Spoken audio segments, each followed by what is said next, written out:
అందరికీ నమస్కారం. నిన్న ఆంధ్రప్రదేశ్ రాష్ట్ర హోంమంత్రి గారు వంగలపూడి అనిత గారు ప్రెస్ ముందుకు వచ్చి రెండు అంశాల మీద మాట్లాడడం జరిగింది.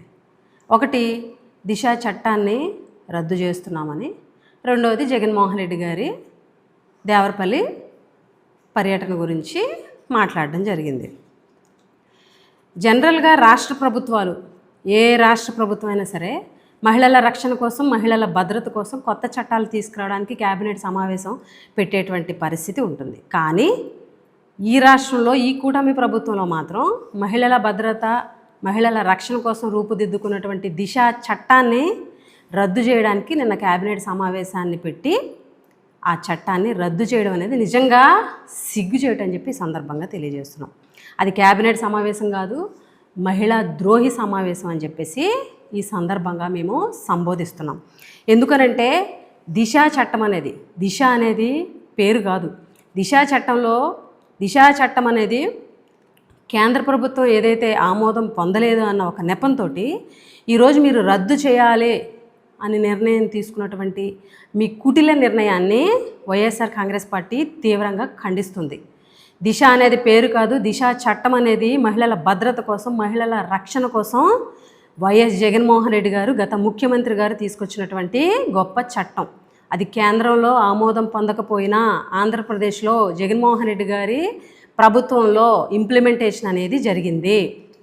దిశ అనేది పేరు కాదు. దిశ చట్టంలో ఏదైతే మహిళల ఫోనుల్లో ఉన్నటువంటి SOS నుంచి పోలీస్ స్టేషన్లో 0 FIR వరకు, అదేవిధంగా నేరస్తుడు అరెస్టు నుంచి ఫోరెన్సిక్ నివేదిక వరకు, ఛార్జీ షీటు నుంచి ప్రత్యేక కోర్టులో శిక్ష వరకు నిర్మించిన సమగ్ర మహిళా భద్రతా వ్యవస్థ. అంటే త్వరితగతిన మహిళలకి న్యాయం జరగాలి.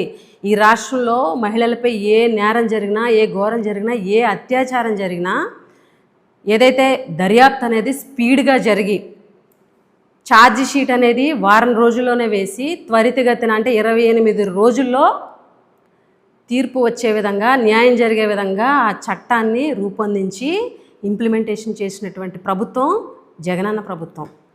ఈరోజు అటువంటి చట్టాన్ని కేంద్రం ఏదైతే కేంద్రంలో ఆమోదించబడలేదు అని ఒక నెపంతో రద్దు చేసేటువంటి నిర్ణయం తీసుకున్నారు. అసలు దిశ చట్టం ద్వారాగా, దిశ చట్టాన్ని జగన్మోహన్ రెడ్డి గారు ఈ రాష్ట్రంలో అమలు పరుస్తూ అందులో ఉన్నటువంటి అంశాలు, దిశ యాప్ అవ్వచ్చు, దిశ పోలీస్ స్టేషన్లు అవ్వచ్చు, ఫాస్ట్ ట్రాక్ కోర్టులు అవ్వచ్చు, పెట్రోలింగ్ వెహికల్స్ అవ్వచ్చు, 0 FIR అవ్వచ్చు, 7 రోజుల్లో ఛార్జీ షీట్ అవ్వచ్చు, విచారణ వేగవంతం చేయడానికి తీసుకున్నటువంటి చర్యలు అవ్వచ్చు, ఇవన్నీ కూడా మహిళల రక్షణ పెంచింది, మహిళల భద్రత పెంచింది గత ప్రభుత్వంలో. దిశ యాప్ ద్వారాగా ఈ రాష్ట్రంలో 1,51,00,000 మంది ఆడపిల్లలు దిశ యాప్ని ఇన్స్టాల్ చేసుకున్నారు. అదే దిశ యాప్ ద్వారాగా చాలామంది ఆడపిల్లలు రక్షింపబడ్డారు. ఉదాహరణకి ఒక అమ్మాయి ఈవి టీజింగ్ ద్వారా ఇబ్బంది పడుతుంటే దిశ యాప్ని యూజ్ చేసి SOS బటన్ నొక్కడం ద్వారాగా 8 నిమిషాల్లో పోలీసులు అక్కడ చేరుకోవడం వల్ల ఆ పాప ఈవి టీజింగ్ నుంచి రక్షింపబడింది. అలాగే చిత్తూరులో ఒక లేడీ అర్ధరాత్రి SOS బటన్ నొక్కితే పోలీసులు వెంటనే వెళ్ళి ఆ నిందితుడిని అరెస్ట్ చేయడం జరిగింది. అలాగే ఒక ప్రెగ్నెంట్ లేడీ డెలివరీ టైంలో అంబులెన్స్లు అందుబాటులో లేకపోతే, అంబులెన్స్ రెస్పాండ్ అవ్వకపోతే దిశ యాప్ ద్వారా SOS బటన్ నొక్కి పోలీసుల సహాయంతో హాస్పిటల్లో జాయిన్ అయ్యి 12 బిడ్డకి జన్మనిచ్చింది. ఇలాంటి కేసులు SOS ద్వారా, దిశ యాప్ ద్వారా రక్షింపబడ్డ మహిళలు ఎంతోమంది ఈ రాష్ట్రంలో ఉన్నారు. అలాగే దిశ పోలీస్ స్టేషన్లు ఏర్పాటు చేసి మహిళల కోసం, మహిళలపై జరిగే ఘోరాల కోసం, మహిళలపై జరిగేటువంటి ఘోరాలు నివారించడం కోసం, మహిళలపై జరిగేటువంటి నేరాలు నివారించడం కోసం ప్రత్యేక పోలీస్ స్టేషన్లు పెట్టి మహిళల కోసం, అందులో 50% పైగా మహిళా పోలీసులే ఉండేలాగా చర్యలు తీసుకోవడం జరిగింది గతంలో. అలాగే ఈ రాష్ట్రంలోని జగన్మోహన్ రెడ్డి గారి ప్రభుత్వంలో దిశ చట్టం అమలులో భాగంగా 0 FIR అనేది అంటే చాలా మంచి విధానం. మహిళలకి ఎక్కడ అన్యాయం జరిగితే ఆ పరిధిలో ఉన్నటువంటి పోలీస్ స్టేషన్కి వెళ్ళి, ఎక్కడుంటే అక్కడ ఆ పోలీస్ స్టేషన్కి వెళ్ళి FIR నమోదు చేసే విధంగా, అక్కడికి వెళ్ళిన తర్వాత పోలీసులు ఇది మా పరిధి కాదు అని చెప్పేటువంటి మా పరిధి కాదని చెప్పేటువంటి పరిస్థితి లేదు. 0 ఎఫ్ఐఆర్ ద్వారా ఎక్కడైనా సరే మహిళలు ఎఫ్ఐఆర్ నమోదు చేసే విధంగా చర్యలు చేపట్టడం జరిగింది. అలాగే మహిళలపై నేరాల దర్యాప్తు సమయం అనేది సుమారుగా 156 రోజులు పట్టేది గతంలో. కానీ జగనన్న ప్రభుత్వంలో 28 రోజులకి దాన్ని తగ్గించడం జరిగింది. అలాగే అత్యాచారం పోక్సో కేసులో 60 రోజుల్లో దర్యాప్తు పూర్తి చేసినటువంటి శాతం 2019లో 14% ఉంటే అదే 2020లో 47% పెరిగింది.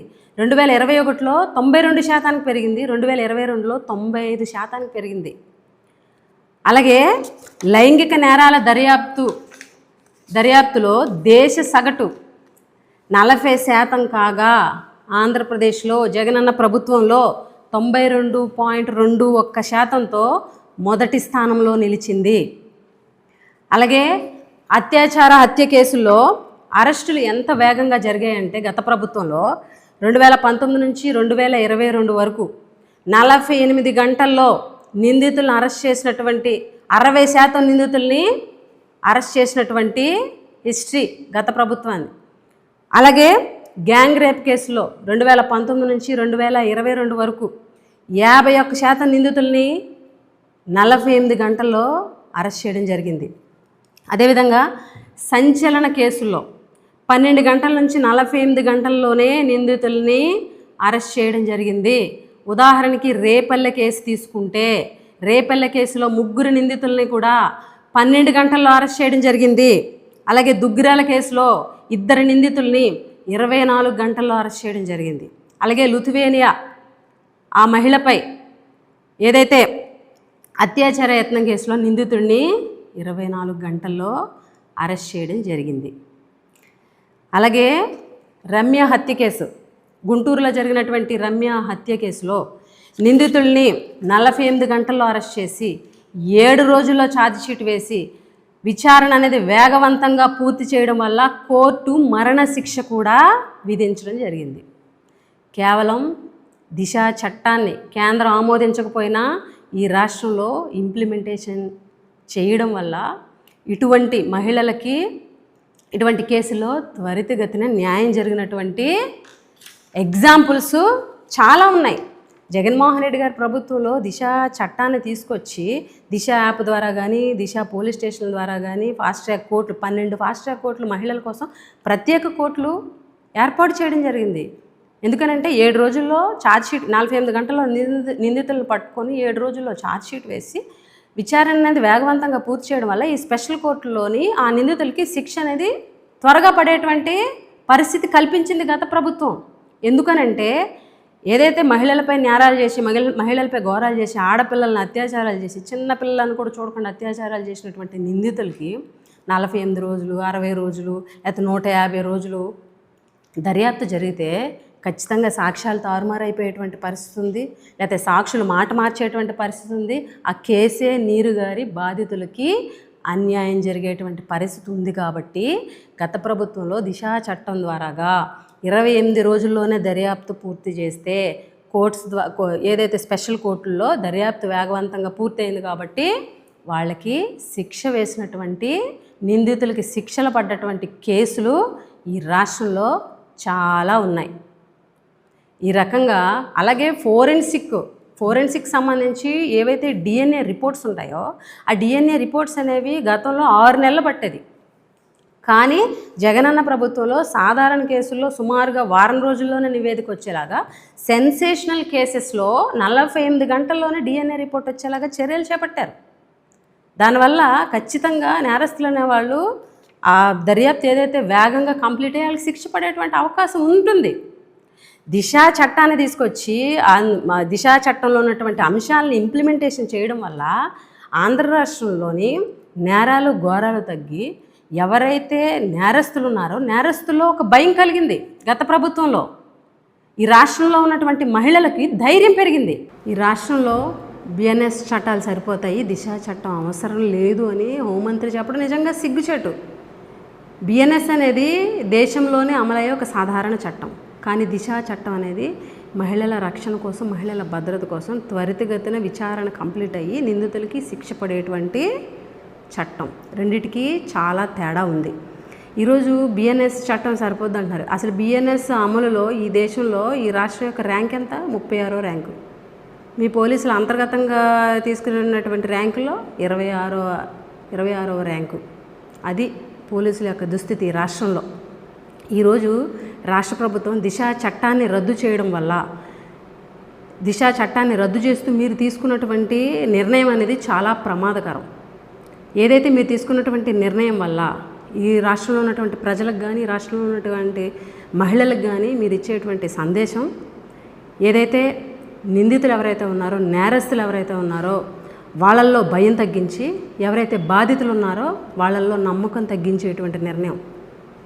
ఇప్పటికైనా ఈ రాష్ట్ర ప్రభుత్వం ఈ దిశా చట్టాన్ని, కేంద్రంలో మీ ప్రభుత్వమే ఉంది, ఎన్డీఏ ప్రభుత్వమే, మీరు మీ సపోర్ట్ తోటి ఈరోజు కేంద్రంలో ప్రభుత్వం నిలబడిందని ప్రతి ఒక్కరికి తెలుసు. ఎంపీలు, majority of the MPs Telugu Desam party వాళ్ళే. కాబట్టి ఆ దిశా చట్టానికి సంబంధించి ఆమోదం తెలపడానికి ఏదైతే కేంద్రం వాళ్ళకు ఉన్నటువంటి డౌట్స్ని క్లియర్ చేసి ఆ చట్టాన్ని అమలు చేయడానికి ట్రై చేయండి తప్ప, జగన్మోహన్ రెడ్డి గారి మీద కోపంతో దిశా చట్టాన్ని తీసుకొస్తే జగన్ గారికి ఎక్కడ పేరు వస్తుందా అని చెప్పేసి కుళ్ళుతోటి, కుతంత్రంతో మహిళలకి రక్షణ కల్పించే చట్టాన్ని దయించి రద్దు చేయొద్దు. మీ నిర్ణయాన్ని ఈరోజు రాష్ట్రంలో ఉన్నటువంటి మహిళలందరూ కూడా చీకొడుతున్నారు. మీరు తీసుకున్నటువంటి నిర్ణయం వల్ల మిమ్మల్ని చూసి చీకొడుతున్నారు. ఇప్పటికైనా మీరు తీరు మార్చుకొని, పద్ధతి మార్చుకొని, మహిళల రక్షణ కోసం, మహిళల భద్రత కోసం తీసుకొచ్చినటువంటి దిశా చట్టాన్ని రద్దు చేయకుండా కేంద్రాన్ని ఒప్పించి అమలు చేసేలాగా చర్యలు తీసుకోవాలని వైఎస్ఆర్ కాంగ్రెస్ పార్టీ తరఫున మేము డిమాండ్ చేస్తున్నాం. అలాగే హోంమంత్రి గారు జగన్మోహన్ రెడ్డి గారిని ఉద్దేశించి, జగన్మోహన్ రెడ్డి గారి గురించి మాట్లాడుతూ, ఆయన పర్యటన గురించి మాట్లాడుతూ, జగన్మోహన్ రెడ్డి గారు రోడ్డు మీదకి వస్తే, జగన్మోహన్ రెడ్డి గారు పర్యటనకు వస్తే మనుషులు చంపేయడానికి వస్తున్నారు, అలజడి సృష్టించడానికి వస్తున్నారని చెప్పేసి ఇప్పుడు మాట్లాడుతుంది. దిశా చట్టం ఈరోజు రద్దయిపోతే దిశ 21 రోజుల్లో శిక్ష ఏంటి అని చెప్పినటువంటి మీరు నిజంగా మహిళా హోంమంత్రిగా ఉండడం ఈ రాష్ట్రంలో ఉన్నటువంటి మహిళలు చేసుకున్నటువంటి దౌర్భాగ్యం, మా కర్మ మీరు హోంమంత్రిగా ఉండడం. అటువంటి మీరు ఈరోజు జగన్ గారి పర్యటన గురించి మాట్లాడుతున్నారు. జగన్ గారు పర్యటన చేస్తే, జగన్ గారు రోడ్డు మీదకి వస్తే మనుషులు చంపేయడానికి వస్తున్నారా? అలజడి సృష్టించడానికి వస్తున్నారా? అసలు జగన్ గారి పర్యటన వల్ల, జగన్ గారి పర్యటనలో వచ్చేటువంటి జన సముద్రాన్ని చూసి మీ అందరికి అలజడి మొదలైంది. ఫస్ట్ జగన్ గారు వస్తే మనుషులు చచ్చిపోతున్నారా? మరి ఆ రోజు ప్రతిపక్ష నాయకుడిగా ఉన్నటువంటి చంద్రబాబు నాయుడు గారు కందుకూరు పర్యటనలో 7 చనిపోయారు, దాన్నేమనాలి? అలాగే చీరల పంపిణీ అని చెప్పేసి చీరల పంపిణీ కార్యక్రమం పెడితే అక్కడ 3 చనిపోయారు, దాన్నేమనాలి? గతంలో ఆయన ముఖ్యమంత్రిగా ఉండగా గోదావరి పుష్కరాల్లో 21 మంది చనిపోయారు. మరి మీ చంద్రబాబు నాయుడు గారిని ఏమనాలి? ఈరోజు జగన్మోహన్ రెడ్డి గారిని పట్టుకొని గొడ్డల పార్టీ, నేర చరిత్ర ఉన్న వాళ్ళకి, నేరస్తులకి, అప్పలరాజు లాంటి వాళ్ళు నేరస్తులను పలకరించడానికి వెళ్తున్నారు, నేరస్తుల్ని ఎంకరేజ్ చేస్తున్నారని చెప్తున్నారు మీరు. అసలు అప్పలరాజు గారి విషయంలో మీరు ఏదైతే ఆరోపణలు చేస్తున్నారో, సెటిల్మెంట్ చేశారని, లేకపోతే సాక్ష్యాలు తారుమారు చేశారని చెప్పి అందుకు నేరస్తుడిగా మీరు సంబోధిస్తున్నారు. మరి ఇదే కృష్ణలంక లాకప్ డెత్ విషయంలో, సాయికృష్ణ లాకప్ డెత్ విషయంలో సాయికృష్ణ వాళ్ళ మదర్ని తీసుకొచ్చి చంద్రబాబు నాయుడు గారు చేసిందని ఏమంటారు? సాయికృష్ణ వాళ్ళ మదర్ వాళ్ళ సిస్టరే ఆరోపిస్తున్నారు కదా, చంద్రబాబు నాయుడు గారు ఇన్వాల్వ్ అయిన తర్వాత ఈ కేసు నీరు గారుతుంది అని. అలాగే గతంలో అప్పుడు మీ ప్రభుత్వం ఉన్నప్పుడు వనజాక్షి గారి విషయంలో ఎంఆర్ఓ వనజాక్షి, చింతమనేని ప్రభాకర్, వాళ్ళిద్దరి మధ్య సెటిల్మెంట్ చేసినటువంటి చంద్రబాబు నాయుడు గారిని ఏమనాలి? అలాగే మొన్న జరిగినటువంటి గుంటూరు నడిబొడ్డులో జరిగినటువంటి అమానవీయ సంఘటన ఉంది కదా, మహిళ మీద వివస్త్రం చేసినటువంటి సంఘటన, ఆ టైంలో అక్కడ ఉన్నటువంటి స్థానిక ఎమ్మెల్యే సెటిల్మెంట్ చేయాలనుకున్నారు కదా, ఆమెనేమనాలి? నేరస్తులు అది ఇదని మాట్లాడుతున్నారు మీరు. నిన్న శాంతియుతంగా దీక్ష చేస్తున్నటువంటి మల్లాది విష్ణు గారు దీక్ష చేస్తుంటే అక్కడికి బోండా ఓమ గారు వెళ్ళి కొంతమంది బ్యాచ్ వేసుకొని వెళ్ళి దీక్షా శిబిరాన్ని మొత్తం పాడు చేసేసి దీక్షని భగ్నం చేసినటువంటి మీ బోండా ఓమ గారిని ఏమనాలి? మీ కూటమిలో ఉన్నటువంటి జనసేన ఎమ్మెల్యే అరవ శ్రీధర్ గారు బాధితురాలు వచ్చి నాకు 5 సార్లు అబార్షన్ చేశాడని చెప్పారు, ఆయన్నేమనాలి? మహిళలతో అసభ్యంగా ప్రవర్తించినటువంటి ఇంకో ఎమ్మెల్యే ఉన్నారు, ఆయన్నేమనాలి? అలాగే అంబటి రాంబాబు గారి ఇంటి మీదకి స్వయంగా ఎమ్మెల్యేనే మనుషులందరినీ వేసుకుని వెళ్ళి దాడి చేసి ఇంట్లో చిన్నపిల్లలు ఉన్నారని కూడా చూడకుండా దాడి చేసినటువంటి ఆ ఎమ్మెల్యేనే ఏమనాలి? వీళ్ళందరినీ ఏమనాలి? మీకు ఎంత అహంకారం కాకపోతే, హోంమంత్రి నీకు ఎంత అహంకారం కాకపోతే, ఎంత అహంకారం నెత్తికి ఎక్కకపోతే జగన్మోహన్ రెడ్డి గారి పర్యటనలో వచ్చినటువంటి రైతుల్ని బ్లేడ్ బ్యాచ్, గంజాయి బ్యాచ్ అంటావా? నువ్వే కదా స్టేట్మెంట్ ఇచ్చావు, గంజాయి నిర్మూలించేసాము ఈ రాష్ట్రంలోని. మరి గంజాయి బ్యాచ్ ఎక్కడి నుంచి వస్తుంది? రైతులను పట్టుకొని గంజాయి బ్యాచ్ అంటావా? బ్లేడ్ బ్యాచ్ అంటావా? ఈరోజు దీక్షల మీద దాడి చేసే మీ ఎమ్మెల్యేలను ఏమనాలి? ఇళ్ల మీద దాడి చేసి మీ ఎమ్మెల్యేలను ఏమనాలి? మహిళల మీద దాడి చేసే మీ ఎమ్మెల్యేలను ఏమనాలి? ఈరోజు మీరు ఇంకేమంటారు? ఏదైతే ఆలూరు కాన్స్టిట్యున్సీలో జరిగినటువంటి సంఘటన ఏదైతే ఉందో, విరూపాక్షి గారిని అరెస్ట్ చేస్తే ఆ మహిళ యొక్క బట్టలు చించేసిన ఎమ్మెల్యే అని మీరు ఎలా స్టేట్మెంట్ ఇస్తారు? ఇవ్వడానికి మీరు ఎవరు? ఈరోజు ఎవరైతే కంప్లైంట్ ఇచ్చినటువంటి వ్యక్తి ఉన్నారో నాగరాజు, ఎస్సీ ఎస్టీ అట్రాసిటీ కేసుని విరూపాక్షి గారి మీద పెట్టినటువంటి వ్యక్తి, అతని కంప్లైంట్లో ఏది రాశాడో అది వచ్చి మీరు ఎలా స్టేట్మెంట్ ఇస్తారు? అక్కడ జరిగిందేంటి? మీ హోంశాఖలో జరుగుతున్నటువంటి పరిస్థితులకు సంబంధించి నివేదిక ఇవ్వడానికి ఎన్ని వ్యవస్థలు ఉన్నాయి? పొలిటికల్ ఇంటెలిజెన్స్ ఉందా? పోలీస్ ఇంటెలిజెన్స్ ఉందా? స్పెషల్ బ్రాంచ్ ఉందా? సైబర్ సెల్ ఉందా? వీళ్ళందరూ ఏం చేస్తున్నారు?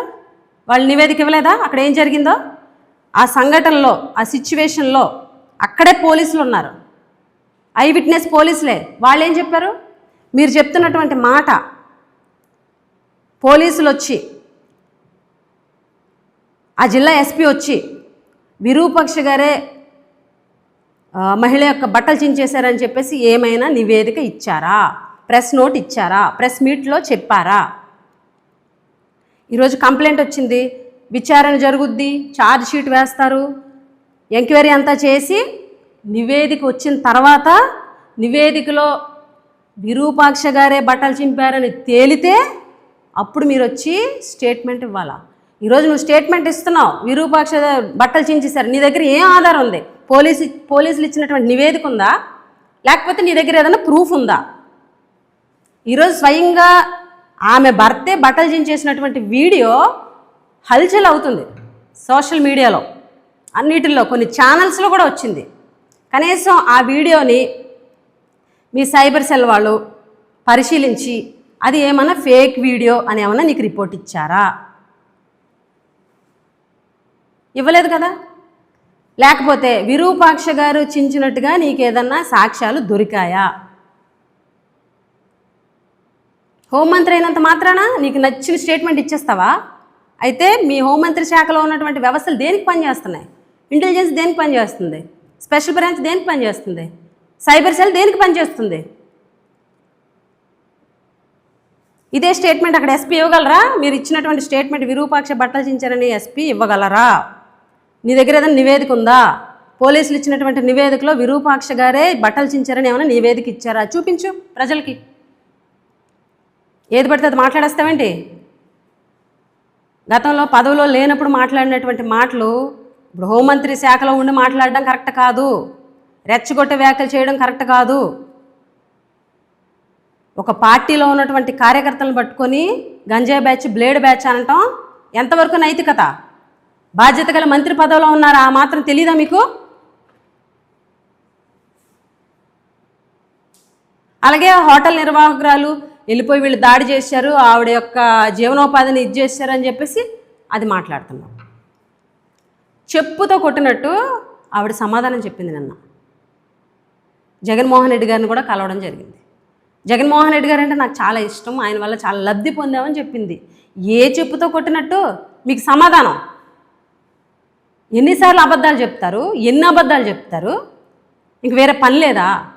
జగన్మోహన్ రెడ్డి గారిని విమర్శించడం, జగన్మోహన్ రెడ్డి గారిని వ్యక్తిత్వ హననం చేయడం, గొడ్డల పార్టీ బాబాయిని చంపేశాడు, తల్లిని గెంటేశాడు, వీటిలో దేనికైనా నీ దగ్గర ఆధారం ఉందా? బాబాయిని జగన్మోహన్ రెడ్డి గారు చెప్పి మీ డీజీపీతో చెప్పించా మాట? సిగ్గుండాలా? సిబిఐ సంస్థ చెప్పింది జగన్మోహన్ రెడ్డి గారికి సంబంధం లేదు అని, సుప్రీంకోర్టు చెప్పింది. అయినా సిగ్గు లేదు మీకు, సిగ్గు రాదు కూడా. మళ్ళీ ఎలక్షన్ వరకు ఇదే పాట, ఎలక్షన్ ముందు అదే పాట, ఎలక్షన్ అయిపోయాక అదే పాట. అది తప్ప మీకు ఇంకేమీ రాదు. దిశ చట్టాన్ని రద్దు చేసేస్తుంటే బయటకు వచ్చి నవ్వుకుంటూ 21 రోజుల్లో శిక్ష ఏంటి అంటే త్వరగా దర్యాప్తు జరిగి నేరస్తులకు శిక్ష పడ్డ నీకు ఇష్టం లేదా? జగన్మోహన్ రెడ్డి గారి పర్యటన గురించి నచ్చినట్టు మాట్లాడతావు. కనీసం ఆయన పర్యటనలో పోలీస్ సిబ్బంది అవసరమైనటువంటి పోలీస్ సిబ్బందిని అక్కడ పెట్టకుండా ఆయన పర్యటన ఖచ్చితంగా ఏదో మాకు అనుమానం కలిగే విధంగా మీ ప్రవర్తన కనిపిస్తుంది. ఏం మాట్లాడుతున్నావమ్మా? జగన్మోహన్ రెడ్డి గారికి యాజ్ పర్ రూల్ Z+ కేటగిరీకి ఎంత ఇవ్వాలో అంత ఇస్తున్నావా? ఏ రూల్ ఉందని మంత్రి నారా లోకేష్ గారికి సీఎంకి ఇచ్చే అంత సెక్యూరిటీ ఇస్తున్నారు? ఏ రూల్ ఉందని డిప్యూటీ సీఎం పవన్ కళ్యాణ్ గారికి ముఖ్యమంత్రికి ఇచ్చే అంత భద్రత ఇస్తున్నారు? ఏ రూల్స్ ఉన్నాయని చెప్పి వాళ్ళిద్దరికీ స్పెషల్ ఫ్లైట్లు ఇస్తున్నారు? రూల్స్ మాట్లాడుతున్నారు మీరు. వేలాది కొద్ది జనం వచ్చే దగ్గర పోలీసులను పెట్టి భద్రత కల్పించాల్సినటువంటి కనీస బాధ్యత మీ హోంశాఖకు లేదా? మీరు ఆ విషయంలో ఫెయిల్యూర్ అవ్వలేదా? మార్నింగ్ మీరు పోలీస్ వ్యవస్థను అక్కడ విత్డ్రా చేయలేదా? జగన్మోహన్ రెడ్డి రోడ్డు మీదకు చాలజడి సృష్టిస్తున్నాడు, ఖచ్చితంగా నివారిస్తాం. నీ వల్ల అవుతుందా? నీ వల్ల సూర్యుడి కాంతిని అరచేత్తో ఆపగలరేంటి? అలాగే జగన్మోహన్ రెడ్డి గారి పర్యటనని ఫెయిల్ చేద్దాం, ఆయన నివారించేద్దాం, ఆయన సభలకు కానీ ఆయన మీటింగులకు కానీ ఆయన పర్యటనలు కానీ వచ్చే జనాలను ఆపేద్దామంటే మీ వల్ల కాదు కదా, మిమ్మల్ని పుట్టించిన వాళ్ళ వల్ల కూడా కాదు అన్నది గుర్తుపెట్టుకోండి. మీరు ఎప్పుడు మీటింగ్ జరిగినా తగుదునమ్మా వచ్చేస్తాం నెక్స్ట్ డే ప్రెస్ మీట్ పెట్టడానికి. వచ్చి జగన్మోహన్ రెడ్డి పర్యటన ఇలాగా వాళ్ళని చంపేశారు, వీళ్ళని తొక్కేశారు, అలాగైపోయి ఏంటి మీరు నివారించారు? మీరు పర్యటన జరిగిన వెంటనే వచ్చి చెప్తారు అలాగైపోయిందని. మీరు ఎంత తొక్కాలని చూస్తే, మీరు ఎంత అడ్డుకోవాలని చూస్తే, మీరు ఎంత నివారించాలని చూస్తే ఇంత ఒట్టుడింత అన్నట్టు 5,000, 10,000, 20,000, 40,000 మంది కూడా వచ్చేటువంటి పరిస్థితి ఈరోజు రాష్ట్రంలో జగన్మోహన్ రెడ్డి గారి పర్యటనలోకి వచ్చింది అని అంటే అర్థం చేసుకోండి. పిల్లి పాలు తాగుతూ మమ్మల్ని ఎవరిని చూడలేదు అని అనుకుంటుందట. అలాగే ఈ రాష్ట్రంలో మీరు ఏది చెప్తే అవే అబద్ధాలు ప్రజల్లోకి వెళ్తాయి అనుకోవడం మీ అవివేకం. ప్రజలు చాలా విజ్ఞత కలిగిన వాళ్ళు.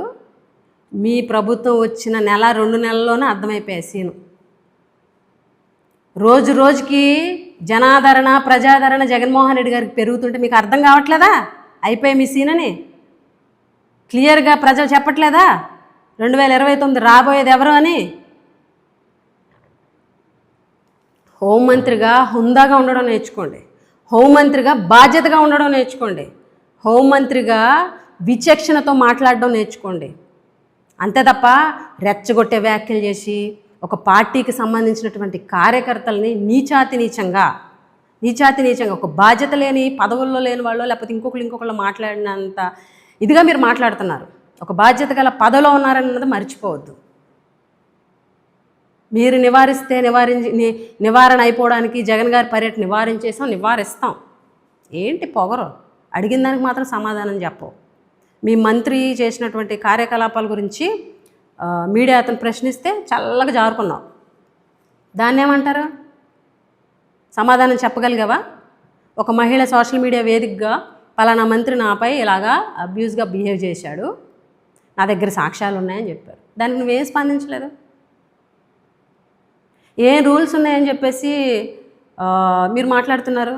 ఏ రూల్స్ ఉన్నాయని చెప్పేసి అసలు అర్హత లేని వాళ్ళకి గన్మెన్లను ఇవ్వడం, ఏం మాట్లాడతారో తెలియదు మీరు.